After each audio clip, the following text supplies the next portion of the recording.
The text message came through while I was finalizing my guest list, and the cold brevity of it almost knocked the breath out of me.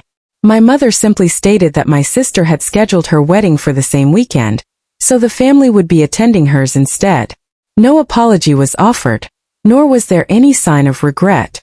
I sat in silence for a long time, staring at the dark screen, before typing a brief response and closing my laptop. That quiet moment marked the exact point where I decided to stop fighting for a place in my own family. Growing up in our household meant accepting that my younger sister, Savannah, was the center of everyone's universe while I was merely an afterthought. My achievements, whether top grades or major personal milestones, were always brushed aside with polite nods before the conversation shifted back to her. My parents often told me that things just came naturally to Savannah, using that logic to excuse why she received all the attention. Over time, I realized that my presence in family memories was systematically erased, leaving me feeling like an invisible ghost in my own home. Great Aunt Nora was the only person in our extended family who truly noticed how I was being pushed aside. During heavy family dinners, she would lean over and whisper gentle words of encouragement, reminding me that shiny things often distract people from real value. Cousin Logan also made a point to support me, always stepping in whenever my parents completely forgot my birthday or minor accomplishments. Their quiet presence was the only thing that kept me grounded, while my parents continued to enable my sister's spoiled behavior, without ever holding her accountable. When Savannah called 2 days after my mother message, her tone was sweet and entirely free of guilt or self-awareness. She casually explained that her dream venue had a sudden cancellation on my exact wedding date, calling it pure fate. When I called my father later that evening hoping for some rational support, he simply urged me to be the bigger person as usual. It was in that moment of complete isolation that I decided to stop bending to their demands and quietly shifted my entire wedding plan to Italy. Instead of arguing or begging them to change their minds, I secured a stunning private estate in the rolling hills of Tuscany.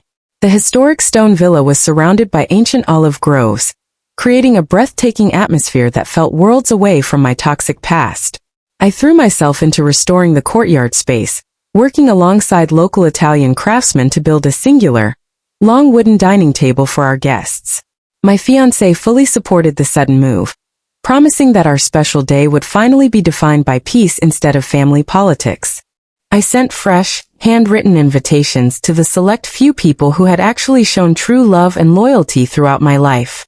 Cousin Logan answered immediately, expressing his absolute disgust with how my parents were treating me and promising that his entire family would be on the first flight.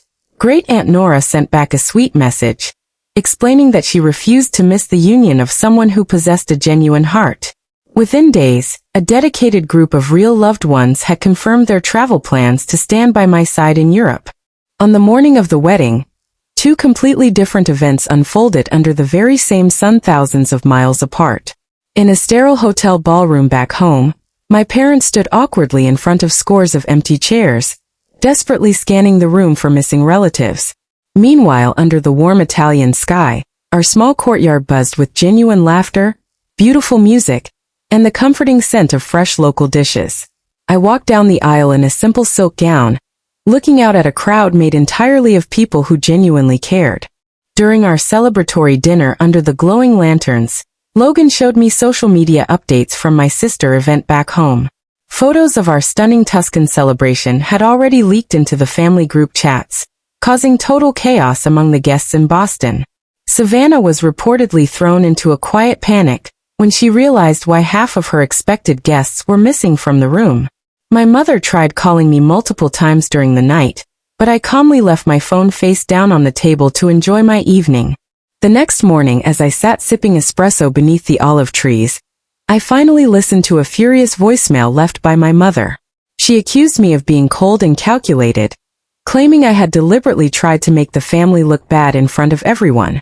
Before I could even finish processing her dramatic words, Great Aunt Nora stepped in and firmly told my mother to stop blaming me for her own failures. I deleted the message immediately after, feeling a profound wave of relief wash over my shoulders as I let go. Standing in the quiet courtyard one last time, I tied a soft green ribbon around an empty chair to honor the young girl who once begged to be chosen. I realized that true love never asks you to shrink yourself or settle for leftover affection from people who view you as an inconvenience. You do not need to keep fighting for a seat at a table where you are not valued when you can build your own. If this story resonated with you, please hit that subscribe button, drop a comment below telling me where you are listening from, and be sure to check out the next video appearing on your end screen right now.